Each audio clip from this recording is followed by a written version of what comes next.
Alhamdulillah Rabbil Alamin.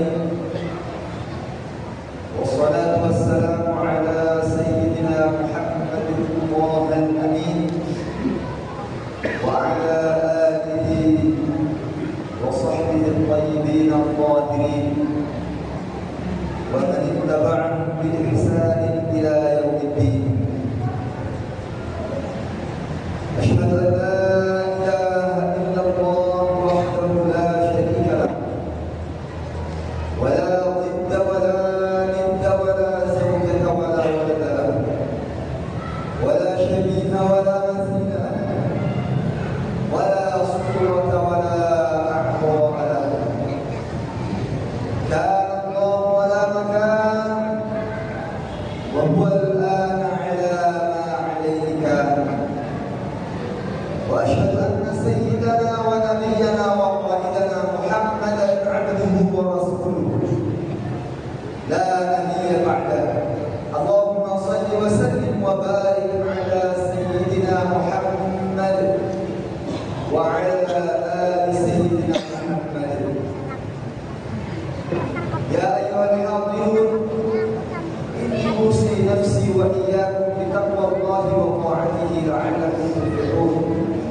melalui mimbar ini bagi berwasiat kepada diri sendiri dan kepada jamaah sekalian.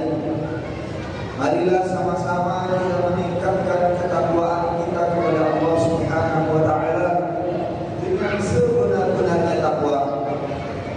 Dengan cara imtithali awamirillah wa ijtinabi nawahi, dengan menjalankan seluruh perintah-perintah Allah Subhanahu wa taala dan menjauhi seluruh larangan-larangan Allah Subhanahu wa taala.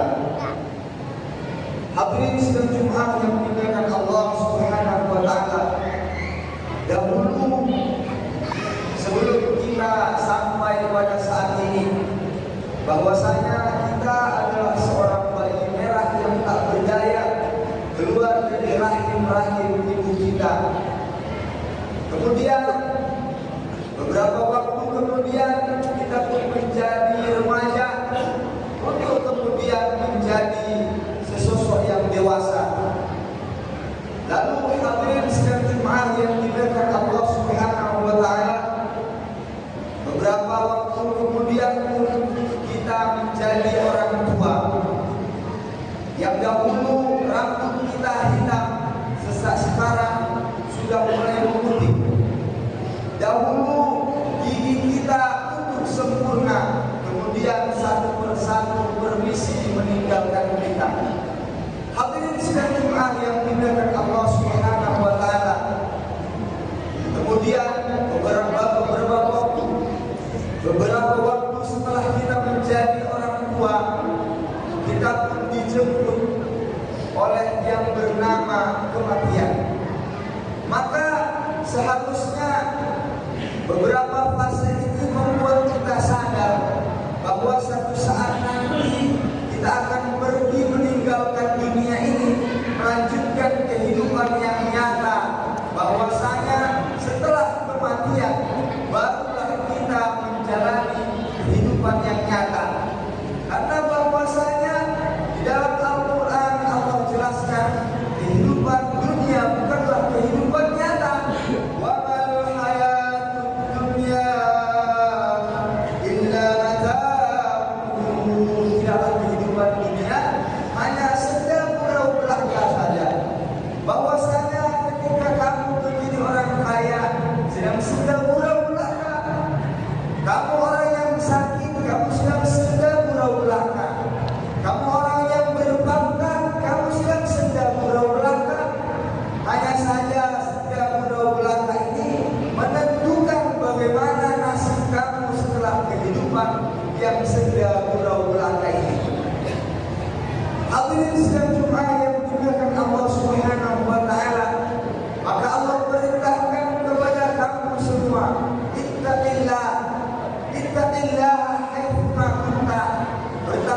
menjauhi seluruh larangan-larangan Allah Subhanahu wa taala. Nabi sallallahu alaihi wasallam bersabda, "Istanim khamsan qabla khamsin." Jagalah 5 perkara sebelum datang 5 perkara. Syababaka qabla haramika, waktu muda, masa mudamu sebelum datang masa tuamu. Kita tidak akan pernah merasakan nilai tingginya nikmat masa muda sebelum kita menjadi orang tua. Ketika kita muda, kita masih bisa melaksanakan sesuatu yang sulit bagi orang tua. Menghafal misalnya, ketika masih muda, maka kita mampu menghafal misalnya 1 hari 1 muka di dalam Al-Quran. 1 halaman di dalam Al-Quran kita mampu menghafalnya dalam 1 hari. Namun tidak bagi orang tua. Ketika sudah tua, maka akan kesulitan menghafal Al-Quran. Maka gunakan masa mudamu sebelum datang masa tuamu. Ketika sudah tua, apalagi yang hendak disesali.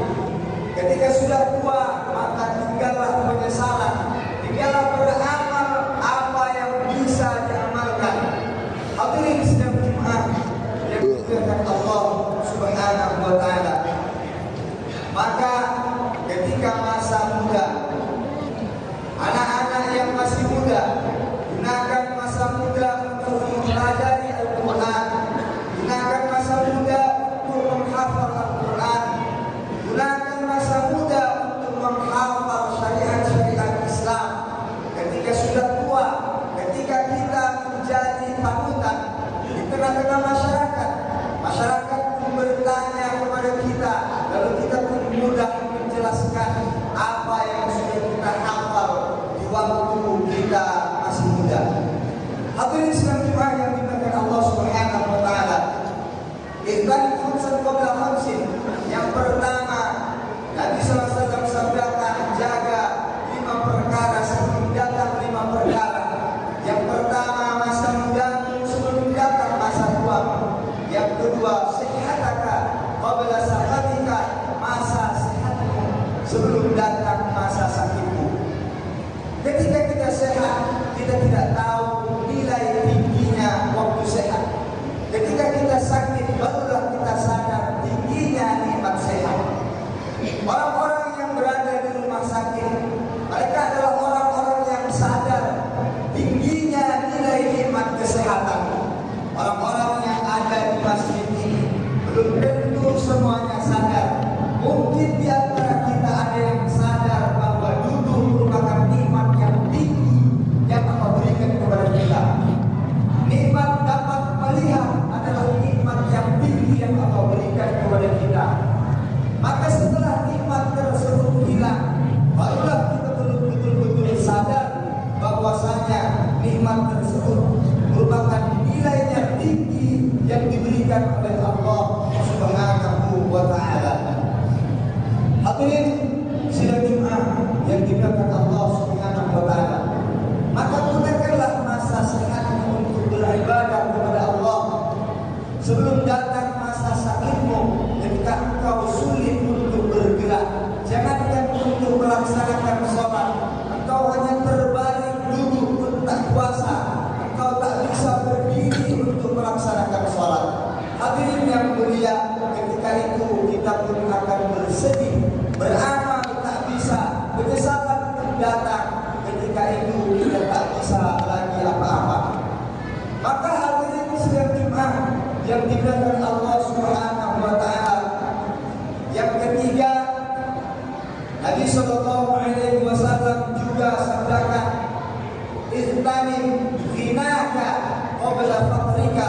Jagalah masa kayamu sebelum datang masa miskinmu.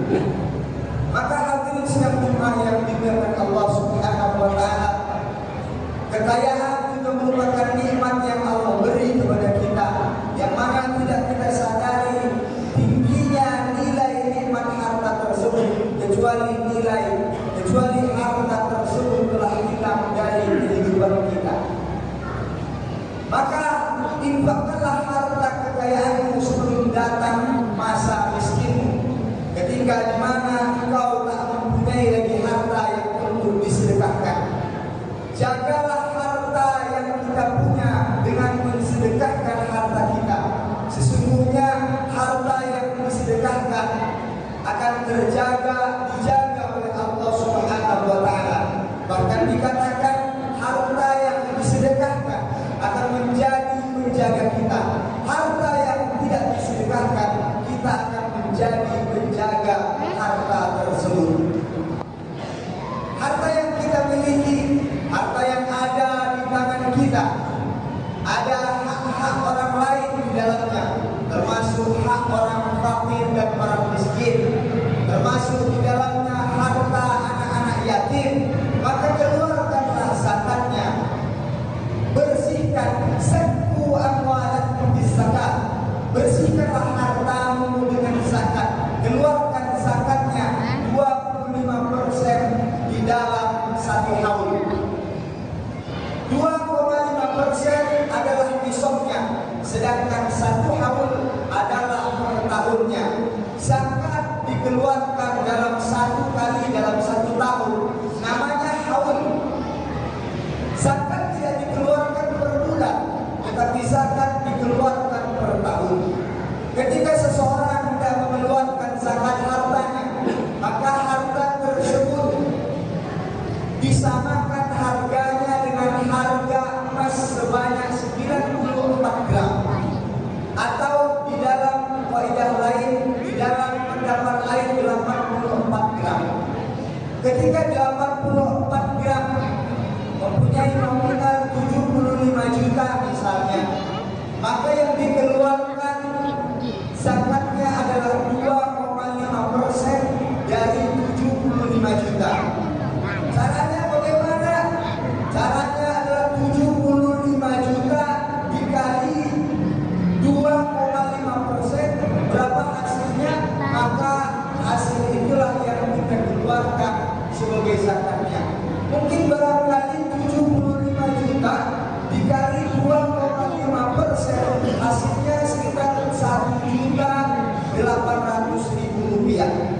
Dari 75 juta yang kita punya, kita hanya mengeluarkan 2,5% dari apa yang kita punya, yaitu 75 juta yang kita keluarkan hanya 1.800.000 rupiah saja. Itu pun kita keluarkan ketika 1 tahun berlalu, setelah 1 haul telah kita lewati. Nisabnya adalah 75 juta, haulnya adalah 1 tahun lamanya. Ketika 75 juta tidak dikotak-kati, tidak bergerak ke sana kemari, tidak jadi modal, tidak jadi apa-apa, uang 75 juta hanya tertonggok diam begitu saja. Setelah 1 tahun berlalu, maka dikeluarkanlah 1.800.000 rupiah. Tentu zakat tidak menyulitkan umat Islam, zakat memudahkan umat Islam, karena 1 tahun baru bisa dikeluarkan. Berbeda dengan sedekah. Sedekah tidak terpaut dengan nominal, tidak terpaut dengan haul, tidak terpaut dengan nisab. Sedekah berapa yang kita punya kita keluarkan. Tetapi hadirin yang dimuliakan Allah Subhanahu wa taala, Nabi sallallahu alaihi wasallam sabdakan, keluarkan hartamu, di dalam hartamu ada hak orang lain. Ketika engkau memelihara anak yatim, maka berikan harta anak yatim tersebut. Jangan engkau makan harta anak yatim tersebut. Innal ladzina ya'kuluna amwalal yatama dzulman innama ya'kuluna fi butunihim nar. Sesungguhnya orang-orang yang memakan harta anak-anak yatim, mereka memelihara anak-anak yatim. Ketika anak yatim mendapatkan rezeki dari orang lain, tetapi karena mereka mengasuh daripada anak yatim tersebut, mereka pun memakan harta anak yatim yang mereka asuh. Innal ladzina ya'kuluna amwalal yatama dzulman innama ya'kuluna fi butunihim nar.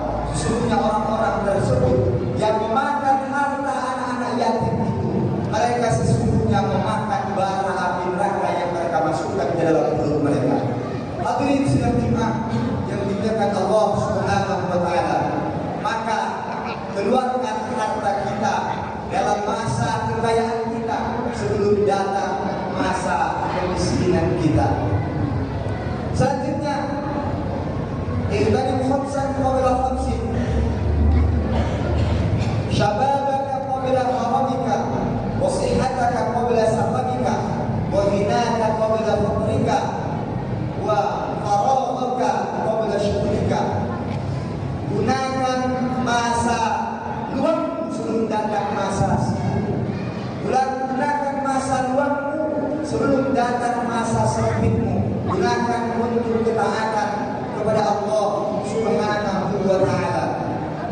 Selanjutnya yang terakhir, hayataka qabla mautika. Gunakan masa hidupmu dengan sebaik mungkin sebelum datang masa matimu. Sebagaimana sudah kita ketahui, ketika kita masih dalam keadaan menjadi bayi yang merah tak berdaya, kemudian menjadi anak-anak remaja, selanjutnya menjadi dewasa, organ tubuh mulai datang sakit-sakit, kemudian organ tubuh kita daripada gigi ataupun rambut kita sudah mulai satu persatu rontok, rambut pun sudah mulai memutih, kekuatan sudah mulai berkurang, kemudian akan disusul oleh sesuatu yang bernama kematian. Kullu nafsin dha'iqatul maut. Setiap yang bernyawa pasti merasakan mati. Setiap yang bernyawa pasti merasakan mati. Bahkan mati itu sendiri pun akan mati kelak di akhirat nanti. Hadirin sekalian yang dikatakan Allah Subhanahu wa Ta'ala, tidak ada yang dibawa kecuali iman dan amal soleh saja. Kebaikanlah yang akan dikenang, kebaikanlah yang akan dikenang setelah ketinggiannya kita. Dikenang bukanlah satu tujuan bagi kita, karena yang kita tuju dalam setiap amal adalah ridhonya Allah Subhanahu wa Ta'ala.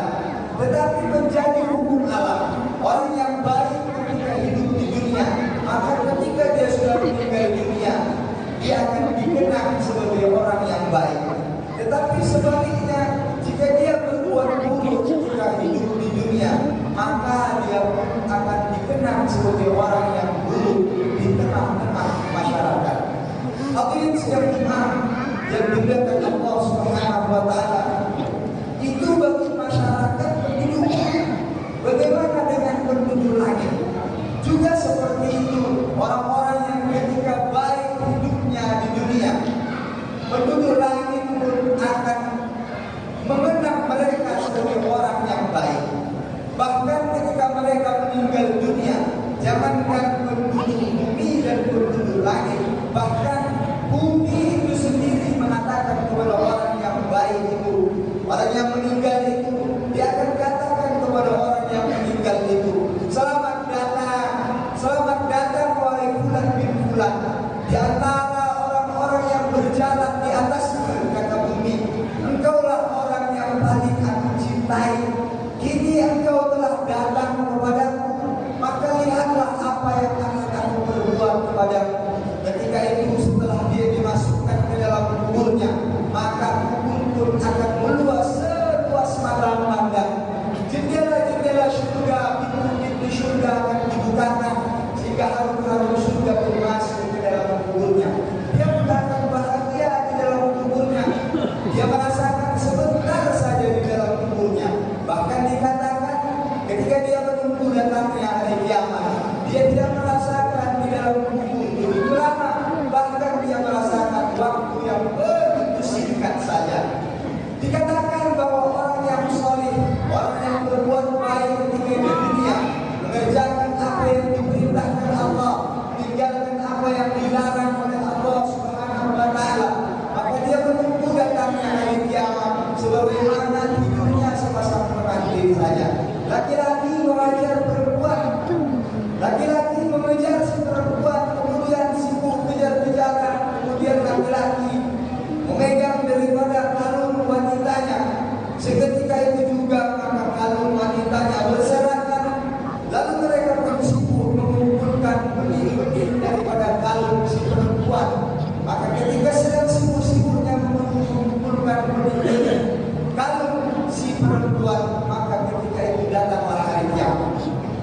Hadirin sidang Jumat yang diberkati Allah Subhanahu wa taala. Tetapi sebaliknya, jika dia adalah orang yang buruk, dia orang yang tidak diridhoi oleh Allah Subhanahu wa taala. Semasa hidupnya dia berbuat zalim, semasa hidupnya dia mengambil hak orang lain, semasa hidupnya dia sering menyakiti hati saudara muslim, maka ketika mati meninggal dunia, maka kubur pun akan mengatakan kepada dia, hai fulan bin fulan, di antara orang-orang yang berjalan di atasku, engkaulah orang yang paling aku benci. Kini engkau telah datang kepadaku, maka lihatlah apa yang akan aku berbuat kepadamu.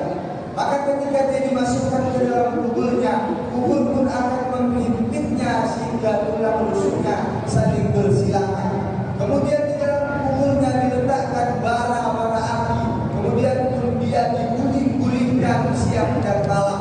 Di dalam kuburnya datanglah ular yang bernama Syu'abul Aqrab, yang matanya terbuat daripada api, kukunya terbuat daripada besi, panjangnya sejauh mata memandang, suaranya sebagaimana halilintar yang menyambar. Dia akan mengatakan, aku diperintahkan untuk memukulmu karena engkau meninggalkan sholat zuhur hingga asar. Aku telah diperintahkan untuk memukulmu karena engkau melalaikan sholat asar hingga maghrib, dan begitu seterusnya sampai datang hari kiamat. Dia disiksa di dalam kuburnya, kemudian disiksa lagi setelah masuk ke akhirat nanti. Allah pun akan menyiksanya di dalam neraka. Hadirin sidang Jumat yang dimuliakan Allah Subhanahu wa taala. Maka inilah yang mesti kita tanamkan dalam hati kita, bahwa akhirat itu benar adanya, perkara yang gaib itu benar adanya, siksa kubur itu benar adanya. Kenapa hari ini kita mudah berbuat maksiat? Karena di dalam hati kita tidak tertanam dalam hati bahwasanya perkara itu betul-betul benar dan kita meyakininya, sehingga kita masih bisa berbuat perkara yang dilarang oleh Allah Subhanahu wa taala. Hadirin sidang Jumat yang dimuliakan Allah Subhanahu wa taala, mudah-mudahan khutbah yang singkat ini dapat memberikan iktibar pelajaran bagi diri khatib sendiri dan kepada jamaah sekalian. Marilah sama-sama kita meningkatkan iman dan takwa kita kepada Allah Subhanahu wa taala, menjadikan nikmat-nikmat yang Allah berikan kepada kita gunakan untuk ketaatan kepada Allah Subhanahu wa taala, tidak menggunakan nikmat-nikmat tersebut untuk bermaksiat kepada Allah Subhanahu wa taala. Mudah-mudahan kita dimatikan oleh Allah Subhanahu wa taala dalam keadaan mati yang baik, mati yang husnul khatimah, dan Allah Subhanahu wa taala memberikan keridhaannya kepada kita semua. Barakallahu li wa lakum fil Qur'anil 'azim wa nafa'ani wa iyyakum bima fihi minal ayati wa dzikril hakim wa taqabbal minni wa minkum tilawatahu innahu huwal ghafurur rahim.